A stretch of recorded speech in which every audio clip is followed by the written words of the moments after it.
My first off-road vehicle was a motorcycle, and I got that when I was 14 years old. And then when I turned 16, you know, your body changes a little bit, and I discovered sleeping bags, ice chests, and girls, and I couldn't carry all that stuff on my motorcycle, so I decided I better get something I can carry it in, and obviously that was the perfect little Jeep that I bought from this little old lady from Pasadena. Owned it, and I fell for it 100%, and I soon became a Jeep mechanic because it was a wore-out Jeep. I just said, this is Rod Hall, 100%. I like this. I'm out by myself. I get to make all my own decisions. I was hooked right then. Well, it was a great time in my career because that was the first factory ride I had. Ford had got into the Bronco game, and they got a lot of seconds because my little Jeep kept beating them. And Stroppe says, I know how to take care of that, Rod. I'm going to build you a Bronco. And you don't have to do anything but get in and drive, and you can have whatever you win in the way of money. And I said, this is me. It was just the heartbeat of my life for a long time.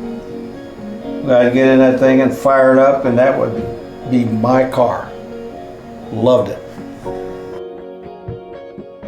I kind of like to think that my marriage to Donna is about the same as BFGoodrich.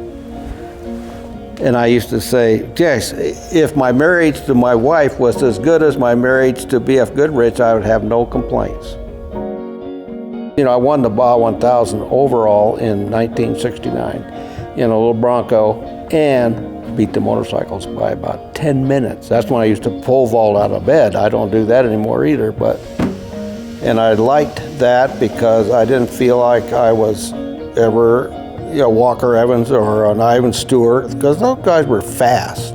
I think the production cars is what my talent was, and I just stayed with it. I had opportunities to go drive modified cars, but I needed to make a living too. Well, I joined Hummer in 1992, and Bill Thompson, when I'm at the starting line in 1993 for the Baja 1000, Bill comes up and says, well, Rod, I wish you luck, because if you don't win, we're both going to be looking for a job. Yeah, when we went into Matomi Wash, I was 17 minutes back of the lead Fords. But, you know, that Matomi Wash is a really tough thing, and I was the first one to come out with my H1 Hummer.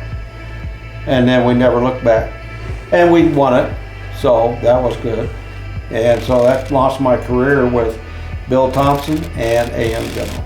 I've never been the big guy, you know, in racing. There's always been somebody that gets more limelight than I do, but I don't chase it anyway, because I think fame is a sin, because you have a moment and then you love it, and then you got to have another fix within a couple of weeks. Hell, I don't need a fix because I've never been really famous, so I like that. And I've kept it that way on purpose, I think. I like to think that. Maybe it's because I'm just not famous, and that's all right.